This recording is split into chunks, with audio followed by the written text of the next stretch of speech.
sorry. So cái mà chim tinh mình so understanding the kingdom of God in Matthew. Matthew sung ate Matthew ni dây tin da kingdom of God. But chen ben a kha a kan son piak ti mi kha kan zo lai.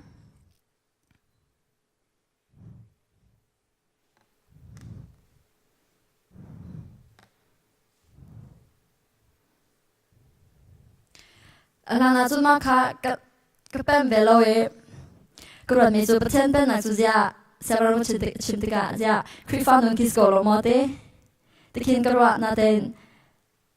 achimi ki ka nga khrifa non zong se phong lo I pathen ben na te mi chu ki apen na ki se khrifa non long ki se lo khrifa non na ki angan deu akal deu e Pathen ben nak te mi so what is the kingdom of God? Pathen ben nak te mi so Greek calling Basileia 2 seu diante e chindu mi so pathen upnak slole pathen ben nak Basileia te mi so siang prasang upnak te kingship siang prasang upnak se e ni jana cha thoni chiman tokin siang prasang ben nak chun achan chanin kalte generation to generation akal E Jisu chu zungza lung isi za apen nang chu zungza le nam hon amani zungza le na kanuk lai amen na pong yung mi kha pathen penaka lu ve chang tia kan tin halai amen hallelujah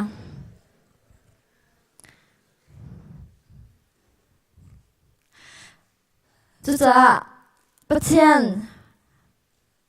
penaka chun honi da kanuk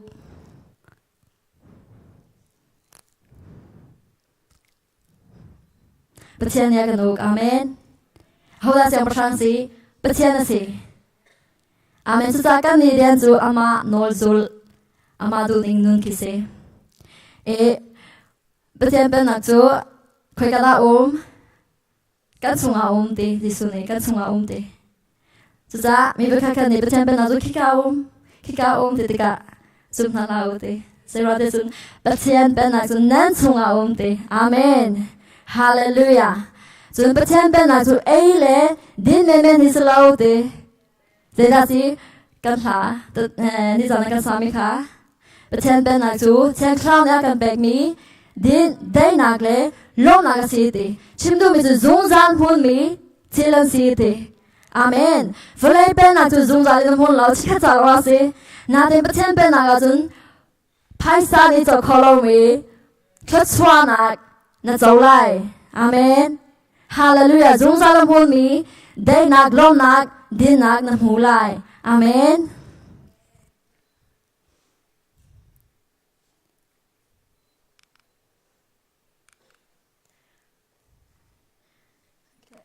Chu cha pathen ben nak chun ho dan lut khau lai E Jisu ni Nicodemus he bia ne ro ta te mi chu Betak den kan chim ho man shin chan asilowa chun pathen ben na kha amu kho lai lo hu man ki amu kho lai lo tia te chu cha pathen ben na lu dinga zeda kan her shin chan kan her kharawin shin chan kan her e kama kan shin chan nu longa pathen ben na chun kan lu kho e shin chan dinga zeda her ingai china kha kan her cái ngày chi lo azun pathen ni agan ngày cham kholo agan ngày cham kholo azun afa gan kholo e pathen ben azu pathen fa le na cha si kham na kan hu di in kan na ha ding hun ki si e lan ya azun born again shin chan kan si ke ma ki adi chang te karwa na den ma ki adi na si lo adong na si lo asham thok long ki si E kan shin chan na ki asham thok long long siri na shin chan di nuwa khoi ka na kala dia chu pathen ben na ga na lut lai amen chun Johan angan pathum ame pangan bruk teng chimi chu bitak ten kan chim home han ti le tharau in shin asalowa chun pathen ben na chunga chun alut khau lai lo Pum sa lai in tia chun mi chu anu le apa chungin na chwak mi si simhan se lo tharau shin si oka chun tharau in achwak mi si oka si amen pathian pe nak chu pathian fa le na cha si tharau in shin mi na cha si chu cha tu nya shin cha na muri lo chun tharau kha bom kan som na lai tu zan ECV conference chunga na shin chan shim lai pen na chung na lu ze shim lai de mi kha kan shim amen hallelujah inge china kan ti ka repent more repentance kan ti ka Adam swan la ke varwat e vanghal e va fian ke haulo mu tu ni ya zaida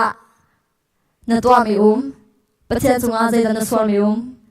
aku che mo atu bagin ingai chi lo pathian pen na chu atu bagin na cha si ko e atu wa okay nanu chunga na shim swan mi mo ingai chi pathian ni angai cham lai pathian ni angai cham kho lo mi chu ama azum lo mi kha se mo pathian ni zai swan ma ya de ke angai cham kho de siman se lo na zum lo wa chun angai cham kho lo ado na zoom lo wa chun angai cham kho lo ngai chi na ngai lo wa chun angai cham kho lo chu cha ngai chi na de ki ngai lo ze ba so na man he to ko ngai chi na ngai man angai cham so lai amen chu cha pa chen pe na chu zai da si ngai cham na se Jisu ni akan ngai cham ban tukin pa chen pe na alut ve chang mi zong ni ma ngai cham na kan tek ve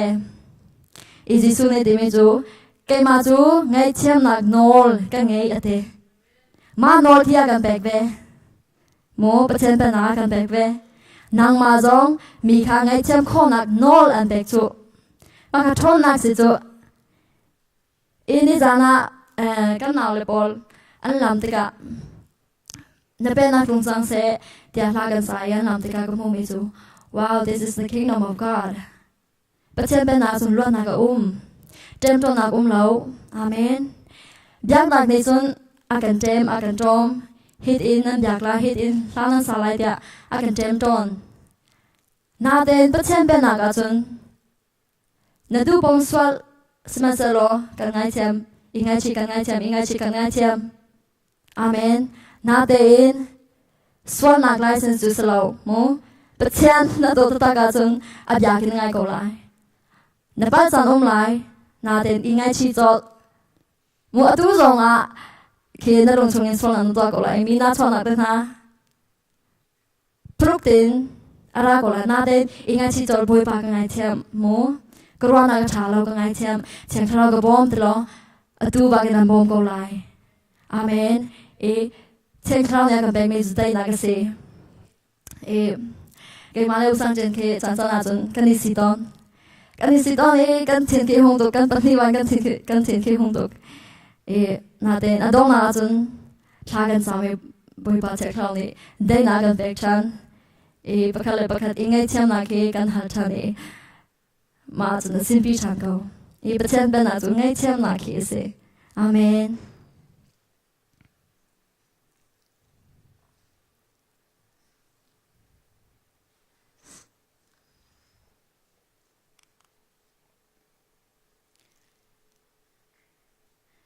มันก็จะตัวไหนชิมประเทศเป็นนักลุดิงอาจจะกันยังไงชีหาวชินชันกันหาวชินชันมีหน้าจ้าจนประเทศเป็นนัก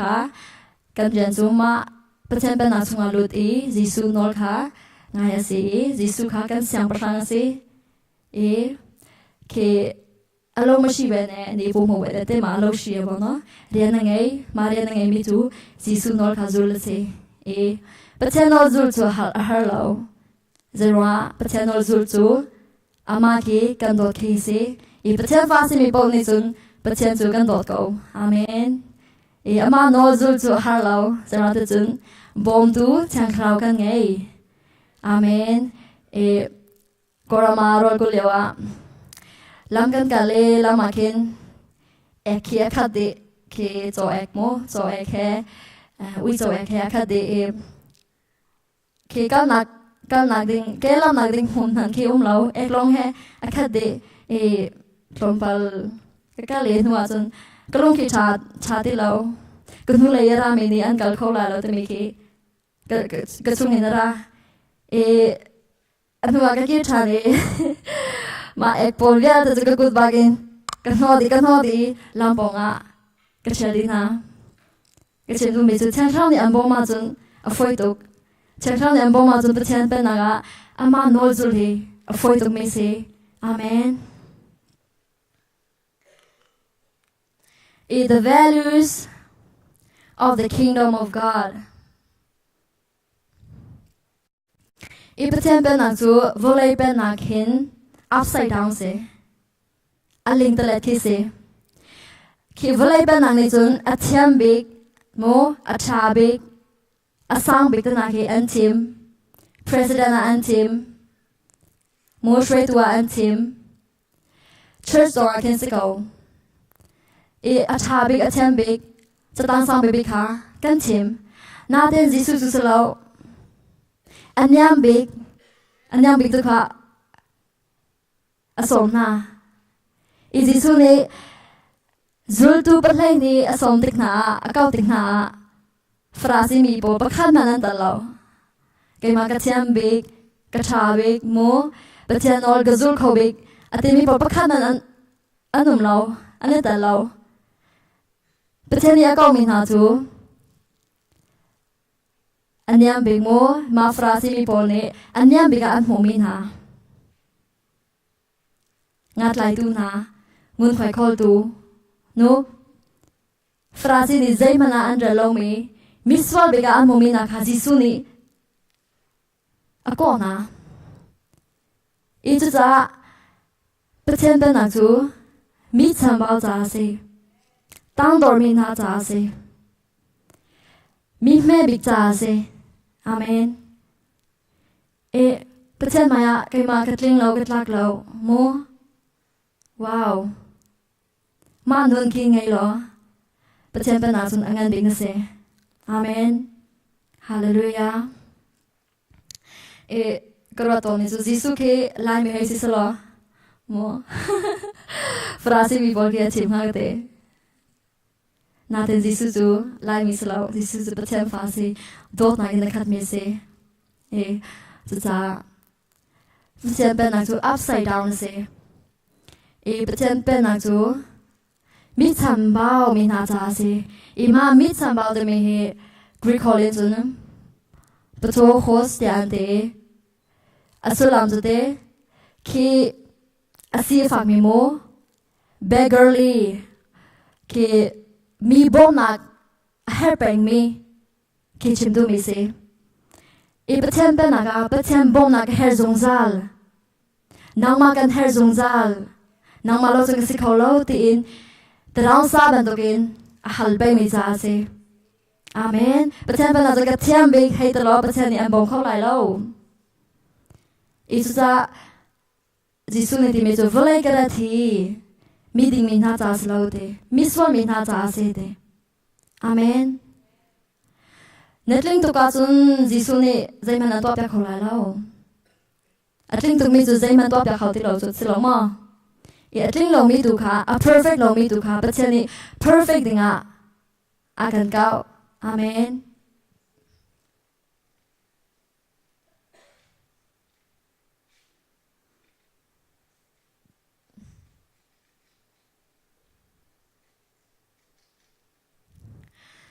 chun pathian pa na chu humbleness sals na ki se jisu nu na kan mu kho jisu ne ti me chu volai kara thi te ke volai ni karian hi tuan ha se ti slowin an marian ki tuan jak tu ding kara te not to be served but to be a servant te amen pathian fa si me ne mo avan sum pen ang vial de dilak in kal takin volai anyam bega arai te mamana mi dangsal si dengara mini hongarian rian ka ton jak na se tin ara lo kan marian ki ton jak du dengara ithi tiangin pathian ol ki ngai amen Sa zultu nane mingan kisian dutuk e Jisu khan hal hoda van sumpe naga angan beksi tiate e Jisu ne mingan sinan dua chun mi salana si haude pakhat na sinan dua chun mi salana si hau mo mi serve nan hau mingan na du mo mi tanga idor van sumpe naga mingan biga kan serlai tiate amen Cha van sumpe na zo ho bo sa se mo e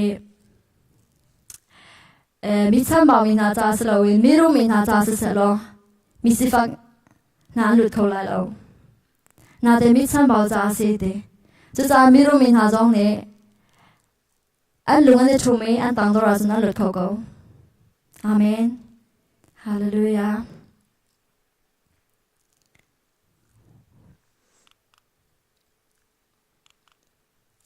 Sun patemple na to inside out de achung in athok achung in athok masai aleng ne akal mo amen e Jisu ne de me cho minong he de achung e alut mi ni athur ta lo na den achung le na chok mi ni khin athur tar de chimdu mi chu kan thinlong mo kan thinlong ne zai khu na mi khi a judge mi khi a soy mi chat lo na ki zai tu na amu kho ma viel de ki se e pachen pe na zu ma viel de chungin lot na gan be kho tu se e korama ro ko lewa chan chan la chun ji kan kai kan kal to ni kha chu phaisa ki ka tong du lo ka fi tu mi da cái lighter giờ bồi ba giờ ra là gì giờ phải sao mà lúc cái phi mo cái cốt mà nên cái tông du lo cái phi tục bồi ba cái tên mình mà phải sao mà tăng cả hết đấy vạn chúng bên nào chúng dây mình slow đấy vạn chúng bên nào chúng ép ba cái gì đấy dây mình trầm phồng lâu đấy na để mình nung anh thấy lâu ấy phải sao khi asang bika an rai paisa nuan zul an chandel te mo paisa ko naga an nande na te jis pachenik ai tom jami chu hi tangka he de zai man slow de pachen ba na chun zai man slow de zai man tan phum lo de nuwa chun ka he tong kho chang nuwa chun ka he tong kho chang e zai da aka tom jari dia chun minong he de leng lei mi ni khin aswal tar lo achung lei mi ni khin aswal tar deu te chindu na tu zu ni khin minong ki asho lo na den zu du nak mo thinlong ni khin minong ki asho deu chu cha zu na ta ya chun na thinlong na ta ya chun na ma ya zu tor man slo na ding la lo amen chu cha na ma ya na ponga zeba to mi swal anum zonga ama ba to na swal la lao amen chu sa van zum pe na chu chung lein na thok te chung lein tai na ra ma sa chun a leng le ya alang amen that is the meaning of being the light of the world jeo na chu mui na ga a jeo na jeo kho lo a jeo na mu kho la lo Jeo na chu mui na ga jeo cha Jisu ne de me chu nan ni chu vlei jeo na nan si de chindu na chu vlei chu a mui mi vlei mo mui na ga na khat mi si ma mui na ga na khat mi ya nan ni chu ka jeo na nan si vlei jeo na nan si amen vlei ya jeo wedding a kan go a kan som hallelujah van zum pe na thot chwa na hu wedding a Jisu ni a kan go gospel di la ki vunre lo na fyang tuk ding me chu Jisu no na khi se Jisu ne zai to na pachen nol angai te me khi na hula asham thok ten zai to na Jisu ne pachen nol angai apa nol angai dia chun anyam big sorol e kwanga chwak mo siang pasang sikau natin siang pasang lagi siang pasang asikau natin anyang big sorol e kwang aswak chun tipil a ingri a haulo mi kisi pathian fa si sang sute natin tipil a ingri johan mani nawa chu tipil na ing na hau ti lo na hau tung lo kai ma bai nawa sinat tipil ingri be ka hau go chu ti ati natin atu chu ma ba to kis ko se te atu chu ka pa ne chim ba to kis ko se te chim du na chu jisu ne pathian nol ki azul angai tu izai to ila angai dia chun thi tiang manin anul na pek tiang manin angai jisu ne vlei anun chante anun chante zai to kina tanga dor mo mi so min ha he akom mi ni zai ara lo min ha he akom jisu ne ti me chu ina hon man ka ngai lo te ina hon man ki ngai lo si fa na eng zai to kina atang dor hi dia te hi zai da kan mu kho wow jisu ni pa nol angai to ti me kan mu kho chu cha jisu ni ka zulu ti ka ama ni atwa ba lo mi kha to dinga kan ko lo ama ni a ing lo mi kha ing dinga kan ko lo na den ama ni ing cha mi aka cha mi lama atwa cha mi til to dinga akan ko ka fa zo hitin kan nong sang na mama hitin kan nong sang chu sa ka zul ve ke ma ni ka pa nol ka ngai ban tukin ka nol ngai ve hong ka zul ve ti se jisu ni valei ram ke ba ka lu lo ka zul to san hau ti ka mi bia de ke pastor va san hau te lo ka zul to si dinga va san hau te chim du mi su ke ma ni pa nol kan zul ka zul ban tukin mi bia de ni ke ma nol an zul ve na ha va ka lu te I adong tiang nan ma he gong ti lai te. That is his promise. Ne zoom ma chun asita ko lai. Amen. Kan her me chu zoom na long long ki se ko. E Bible he shil fya tu kan ngai lo a chun har tu rel ki har tu ge chan chan a kin form ki slo. Na der shil fya tu ngai a chun anwam tu rel ki anwam tu Rokulewa kadu big me to Bible ta hi se Bible hi se ro nak mani kadu dia zero this an author na ki thai shil fya tu tika Bible ta ki kare tika karol ba ka chang ko ka po ki atam tu Bible ta kare lo azung kum kholo chika ta lang ka shau tika kum kholo inakin tin zo ke Bible ta re li pathian he bia ira ki kadu tu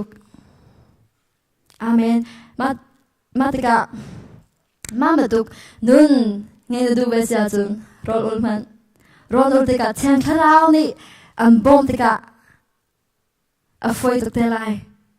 chen kharau ni bom tika pathian zai tuk da alien ngan jiamu an shim pya lai na fyang tuk lai chun valaya na ti mi pakhat na ti la lo Mu call me se mu call me se zai man na ti mi ti la lo ana tun tun ai chama dogin ki mi baka ka ne rena ka fiat ka mo thong tha chim de ka se baka ka te mam do patya le in pet la in an ka fiat ka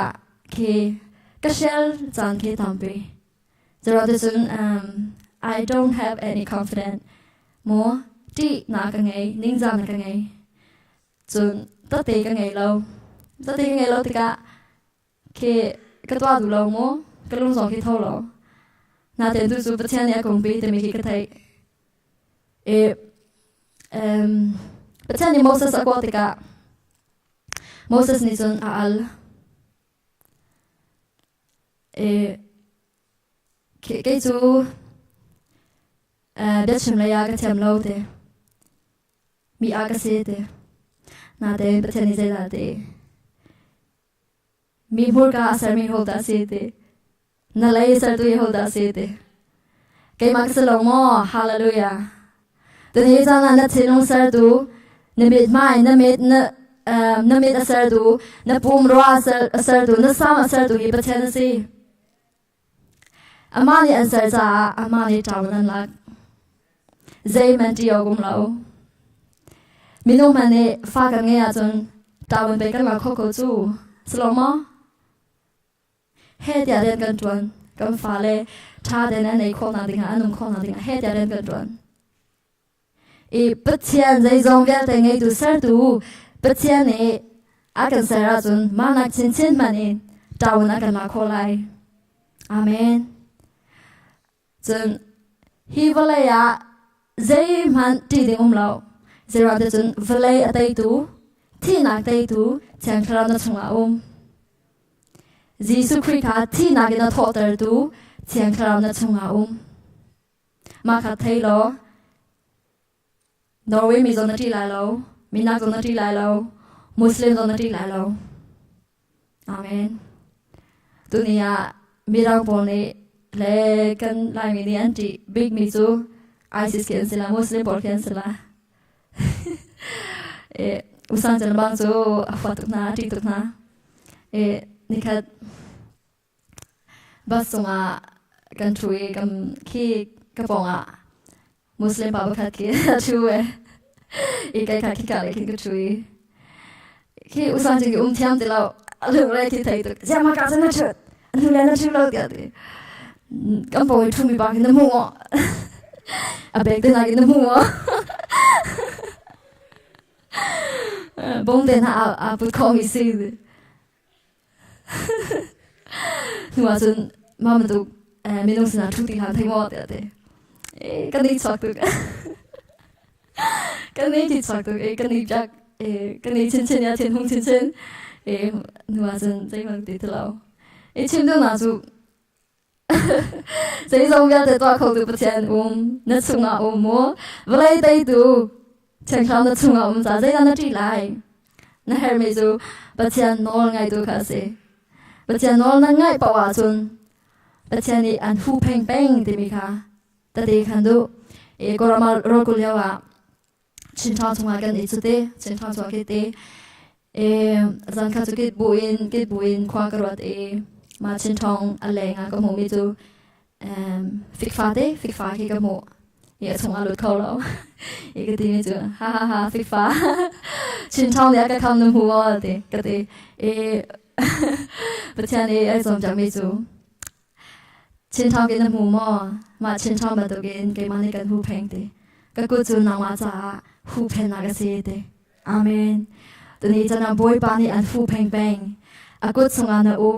dây hẳn đi ở lâu Hallelujah. Amani answer. Na chua ka na chua la ni an thai chang, na min zo an thai chang. Na kong am zai zong vial te thai di chang. Chu cha zai wan na lung re thai. Pathian ki zai zong vial te to khâu tu pathian si. Pen na ka lut lo. Pathian pen na ka lut lo. Na fiang tuk lai. Pathian zai tung na an lian ngan zai na fiang tuk lai. Na fiang te ka chun zai man na ti ti lai lo. Tụi này cho nên căn trị mi hi bắt chân asi nạc lệ căn mà căn xì nín khi căn thầy lo rong à se hậu đàn na si na thầy à chun na se cha câu lại thì tụi này rồi ôn men anh mà cái mà dùng câu về và tụi này các phiền drops chui trên cái sân mà si nín căn phiền là chun se ta này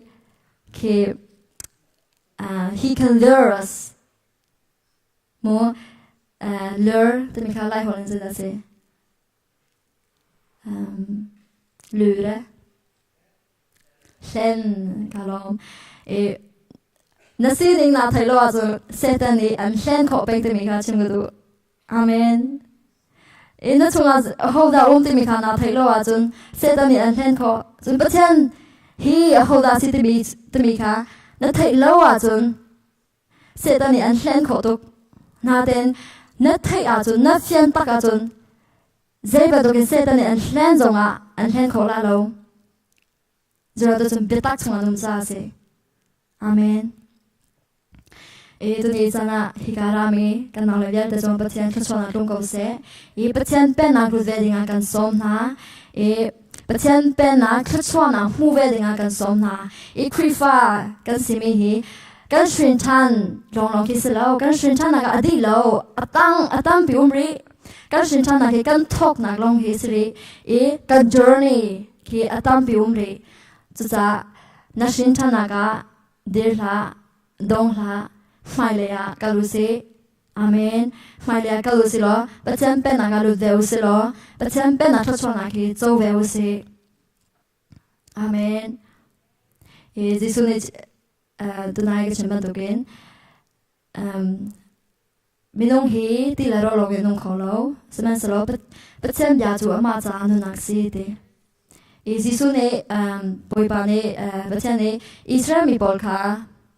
เซลสินากินอัศวนาติการัมจาระกุมสาวเบียนมกุมสาวเบียนมมีโรลอันไงแล้วที่อันไงแล้วสมัยสลบปัจจัยยาอะไรมานาอัตลักเตอร์นิมเตอราเตอร์ที่เบกนา